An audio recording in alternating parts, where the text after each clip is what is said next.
बोल श्री पुरुषोत्तम नारायण देव की जय।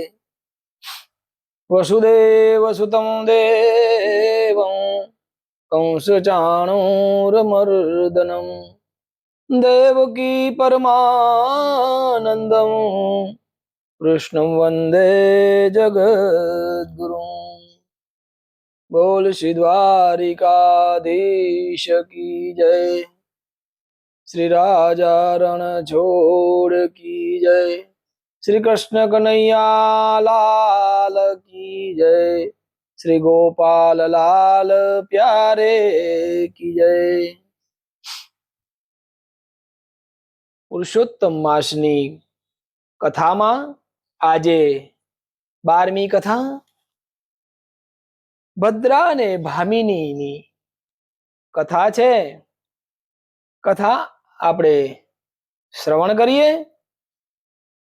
ત્રંબાવતી નામની નગરી હતી. અતિપ્રિય નામનો બ્રાહ્મણ આ નગરીમાં રહેતો હતો. બ્રાહ્મણને 2 પુત્ર હતા. એકનું નામ આનંદ, બીજાનું નામ મંગલ. આનંદ મોટો હતો, મંગલ નાનો હતો. બંને પુત્રોને પરણાવેલા હતા. મોટાની સ્ત્રીનું નામ ભદ્રા હતું અને મંગલની સ્ત્રીનું નામ મુગ્ધા હતું. ભદ્રાને ભામિની નામની એક ઘાંચણ બેનપણી હતી. આ ભામિની એટલે કૂડ કપટનો ભંડાર, દેખાવે ડાકણ જેવી. એનો વાન કાળો અંધારે ઉભી હોય તો દેખાય નહીં, અધરાતે જો સામી મળે તો ભલભલા છડી મરે, એવું એનું રૂપ. જેવું એનું રૂપ એવા જ એના કાળા કરતૂત હતા. નરું જૂઠનું પૂતળું, ઓહો હો, જાણે જગતના તમામ દુર્ગુણનો ખજાનો. શરીરે ગોળ મટોળ, વરી કદમાં ઠીંગણી. ચાલે ત્યારે એવી દેખાય કે જાણે મીઠાના કોથળાને 2 પગ અને હાથ અને માથું જોડી દીધું હોય. અને પછી જે દેખાવ થાય એવી આ ભામિની હતી. ભદ્રા બ્રાહ્મણની જાતને એને સંગ ઘાચણ પછી તો કંઈ બાકી હોય નહીં. આ બાજુ મંગલની સ્ત્રીનું નામ મુગ્ધા, સ્વભાવે ભોળી, માયાળુ, ધર્મ ધ્યાન વાળી, સદાય હસમુખ, મોટાનું માન જાળવે.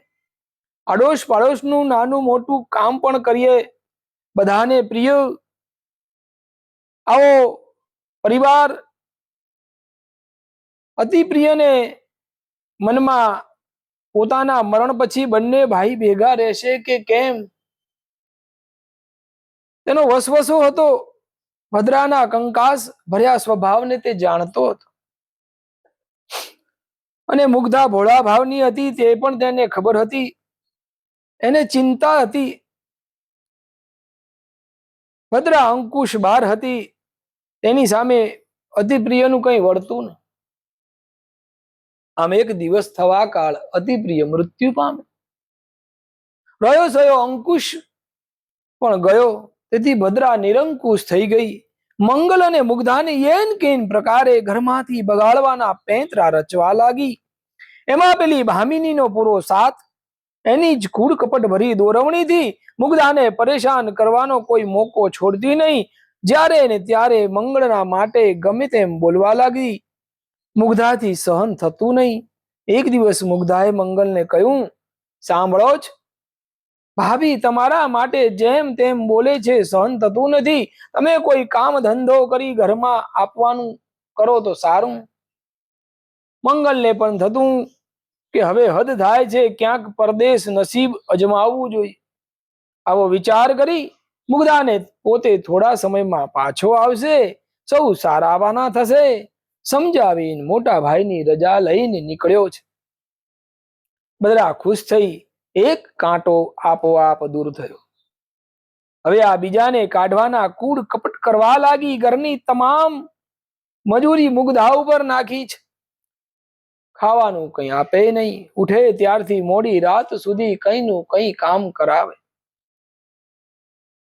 ઉપરથી મેણાનો વરસાદ, મફતમાં રોટલા તોડવા છે ને કામ તો કરવું પડે ને. આટલું બધું જોર શેનું આવે છે? સુખ ને સાહેબી ભોગવી છે તો કે તારા ધણીને જુદો રહે હવેલી લઈને. આ મુગ્ધાને દુઃખ લેવા લાગી છે. એક દિવસ પેલી ભદ્રા ભામિનીને કે હવે બહુ થયું, આનો કાંટો ઘરમાંથી કાઢવો જ, તું કઈક રસ્તો બતાવ. ભામિની બોલી, તો સાંભળ, તારું મંગળસૂત્ર તારે નાહવા બેસે ત્યારે મુગ્ધાને આપવાનું અને કહેવાનું કે નહીં લઉં ત્યાં સુધી સામે કબાટમાં મૂકી દે, નહીં ને પહેરી લઈશ, થોડી વાર પછી એને કોઈ કામ બતાવજે ને એ ઘરમાંથી બહાર જાય એટલે કબાટમાંથી મંગળસૂત્ર હું કાઢી લઈશ, પછી તને આપીશ. તારે મંગળસૂત્ર શોધ કરવાની ને કહેવાનું કે તે ક્યાં મૂક્યું છે, મંગળસૂત્ર જડવાનું નથી એટલે ચોરીનો આરોપ મૂકીને કાઢી મૂકજે, બસ તારું કામ આસાન. આ મદરાને ભામિનીએ કપટ કર્યું છે. મંગળસૂત્રની ચોરી મુગ્ધા ઉપર નાખી, મારીને ઢસડીને ઘરની બહાર કાઢી મૂકી. મુગ્ધા બિચારી રડતી રડતી જેઠને જેઠાણીને કગરી પોતે નિર્દોષ છે પરંતુ કોઈએ કંઈ સાંભળ્યું નથી. આ મંગળનો અને પછી મુગ્ધાનો કાંટો ભદ્રાએ દૂર કર્યો છે. મુગ્ધા રડતી રડતી પોતાની એક સહેલી હતી મેના, એના પાસે ગઈ, પોતાની આપવીતી કહી સંભળાઈ. મેનાએ આશ્વાસન આપ્યું, બેન, જો મુગ્ધા, મને ખબર હતી કે મંગળભાઈના ગયા પછી એ તને ઘરમાં નહીં રહેવા દે. આખરે એ જ થયું. ખેર, મંગળભાઈ આવે ત્યાં સુધી તું અહીં રહે. બાજુના મકાનનો એક ઓરડો મુગ્ધાને રહેવા માટે આપ્યો છે. આસપાસના પડોશીઓને ભલામણ કરી ઠામ વાસણ માંજવાનું કામ અપાવ્યું છે. આ મુગ્ધાના દિવસો પસાર થવા લાગ્યા છે. એમાં અધિક માસ આવ્યો છે એટલે ભદ્રા અને ભામિનીએ બીજી બેનપણીઓ સાથે અધિક માસ નાવા લાગી. આ જોઈ મુગ્ધાએ ભદ્રાને પૂછ્યું કે ભાભી, આ કયું વ્રત કરો છો? રોજ નદીએ નાવા જાઓ છો. આ વ્રત કરવાથી શો લાભ ફળ મળે મને કહો, તેથી હું પણ કરું. ભદ્રા તો કંઈ સાંભળ્યું નથી એમ કરીને આગળ વધી. પણ ભામિની કે જો તારા પ્રત્યે મને ભાવ છે એટલે આ વ્રત કોનું છે, કેવી રીતે થાય હું તને બતાવીશ, પણ અત્યારે ભદ્રા સાથે છે એટલે નહીં, રાત્રે મારા ઘરે આવજે. આમ કહીને ભામિની ચાલતી થઈ. અંધારું થયું એટલે મુગ્ધા ભામિનીના ઘેર ગઈ. બેન, હવે મને કહો એ વ્રત કયું છે, કેવી રીતે થાય? ભામિની કે જો સાંભળ, તને કહું છું, કોઈને કહેવાનું નથી. કહેવાથી આ વ્રતનું ફળ મળતું નથી, માટે ચૂપચાપ બતાવ્યા પ્રમાણે કરવાનું, કોઈને કહીશ નહીં. મુગ્ધા કે હું કોઈને કહીશ નહીં, મને બતાવો. ભામિની કહે જો સર્વપ્રથમ તારે અધિક માસ નાવાનો નિયમ લેવાનો, પછી પુરુષોત્તમ ભગવાનનું આખો માસ રટણ કરવાનું, સ્મરણ કરવાનું. આખો અધિક માસ અંધારી રાતે દુર્ગંધ મારતા કાદવ કિચડ ભરેલા ખાડામાં કપડા સહિત માથા બોળ નાવાનું. શરીર સાફ કર્યા વગર છૂટા વાળ રાખી અવળે પગલે ચાલીને પીપળા સુધી જવાનું. પીપળામાં પુરુષોત્તમ ભગવાનનો વાસ છે એટલે પીપળાને અવળી પ્રદક્ષિણા કરવાની. કાદવ કીચડ વાળું પાણી પીપરે રેડવાનું. દિવસમાં 4 વખત સ્વાદિષ્ટ ભોજન કરવાનું. આમ આખો માસ પૂર્ણ થાય એટલે વ્રતનું ઉજવણું કરવાનું. ઉજવણામાં સવાર શેર લોટનો એક લાડુ બનાવવાનો. નગરના તમામ બ્રાહ્મણને જમવાનું આમંત્રણ આપવાનું. પછી ગંધાતા પાણીનો લોટો પીપળે લઈને જવાનું. ગંધાતું પાણી પીપળે રેડે એટલે કહેવાનું, પ્રભુ પુરુષોત્તમ રાય, આપ મારા ઘેર પધારજો. વ્રતનું ઉજવણું કરી બ્રાહ્મણોને ભોજન કરાવવાનું છે, માટે આપ પ્રસાદ લેવા આવજો. આમ કહીને ઘરે જવાનું. ભગવાન આવે નહીં ત્યાં સુધી ઘરના ખૂણે બેસી રહેવાનું. બહાર ડોકાવાનું નહીં, જમવાનું નહીં. ભગવાન એમના હાથે પ્રસાદ આપે તો જ જમવાનું. આમ અધિક માસનું વ્રત પૂર્ણ કરવાનું. ભગવાન પુરુષોત્તમ રાય તારા ઉપર અસીમ કૃપા થશે અને તું ધન વૈભવમાં આળોટીશ. જા અને વ્રત શરૂ કરી દેજે. ભામિનીનો ઉપકાર માની મુગ્ધા તો કયા પ્રમાણે વ્રત કરવા લાગી છે. મનમાં પ્રભુ પ્રત્યે શ્રદ્ધા અને વિશ્વાસ છે. ભક્તિ ભાવે કપટી ભામિનીએ બતાવેલું આવું અવળું વ્રત કરે છે. આમ અધિક માસ પૂર્ણ થયો. મુગ્ધાએ તો વ્રતનું ઉજવણું કરવા માટે 1.25 શેર લાડુનો લોટ બનાવ્યો છે. 1.25 શેરનો લાડુ બનાવ્યો. પછી નગરના તમામ બ્રાહ્મણોને આમંત્રણ આપી આવી. ઘેર આવી ગંધાતા પાણીનો લોટો લઈને પીપળે ગઈ, પાણી રેડ્યું. બે હાથ જોડીને ભગવાનને નમસ્કાર કર્યા. કેવા લાગી કે હે પુરુષોત્તમ ભગવાન, આજે વ્રત પૂર્ણ થયું છે. નગરના બધાય બ્રાહ્મણને જમવાનું આમંત્રણ આપી આવ્યું છું, માટે જમવા સમયે સર પધારજો. પ્રભુ આપ નહીં આવો ત્યાં સુધી હું ખાઈ નહીશ. આમ કહેતા મુગ્ધા રડી પડી છે. પીપળામાંથી અવાજ આવ્યો, હે મુગ્ધા, તારા આમંત્રણનો હું સ્વીકાર કરું છું. તારે ત્યાં ઘર પૂછતો આવીશ. કોઈ પૂછે તો કહેવાનું મારો ભાઈ આવ્યો છે. જા તૈયારી કર. પ્રભુની વાણી સાંભળી મુગ્ધા હર્ષ ગેલી થઈ છે. ઘેર આવી છે, એક ખૂણામાં બેસી ગઈ. હમણાં મારા ભગવાન આવશે, હમણાં બ્રાહ્મણો આવશે, બધા ભોજન કરશે, મને આશીર્વાદ આપશે. આમ વિચાર કરતી આનંદ પામતી બેઠી છે. ધીરે ધીરે બ્રાહ્મણો આવવા લાગ્યા. ઘરના ફળિયામાં ભેગા થયા છે. આ બાજુ ભગવાન હજુ ભાઈ બનીને આવ્યા નથી. મુગ્ધાને અવાજ ઉપરથી ખ્યાલ આવી ગયો કે નગરના બધા બ્રાહ્મણો પોતાના આમંત્રણનો સ્વીકાર કરીને ભોજન લેવા પધાર્યા છે, પરંતુ ભગવાન ક્યાં? મનમાં મુગ્ધા મૂંઝાવા લાગી છે. હવે તો ફળિયામાંથી અવાજ આવવા લાગ્યા. બ્રાહ્મણો કળાયા, માહે માહે વાત કરે. કોઈ દેખાતું કેમ નથી? રસોઈની સુગંધ આવતી નથી. કોઈ કહે ભોજન મળશે કે કેમ? કોઈ કહે ભૂખના ભરોસે ભોજન તો લેવા આવ્યા છીએ, પરંતુ ભૂખ્યા જવાનો વારો આવે એમ લાગે છે. વળી કોઈ બોલ્યો, આ તો બહુ મોડું થયું નથી, વળી કોઈ યજમાનને ત્યાં ભોજન મળી જાય. આમ બહારથી બ્રાહ્મણોના અવાજ આવે છે. સાંભળીને મુગ્ધા રડવા લાગી છે. પ્રભુ મારી લાજ જશે કે શું? મોટા ઉપાડે બધાને જમવા બોલાવી લાવું છું, ફજેતી તો નહીં થાય ને મારા નાથ? વહેલેરા પધારો, નહીતર બ્રાહ્મણો ભોજન લીધા વગર ચાલ્યા જશે, મને શ્રાપ આપશે. નેત્રમાં આંસુ આવી ગયા છે. પ્રભુ આવો મારા વાલા, આવો પધારો. મુગ્ધાએ અંદરથી પોકાર કર્યો છે. પોકારનો જવાબ મળતો હોય એમ કોઈ પૂછતું હતું, ભાઈ આ મંગળ ગોર ને મુગ્ધાબેન નું ઘર છે ને? સાંભળતા જ મુગ્ધા હર્ષાવેશમાં દોડી છે.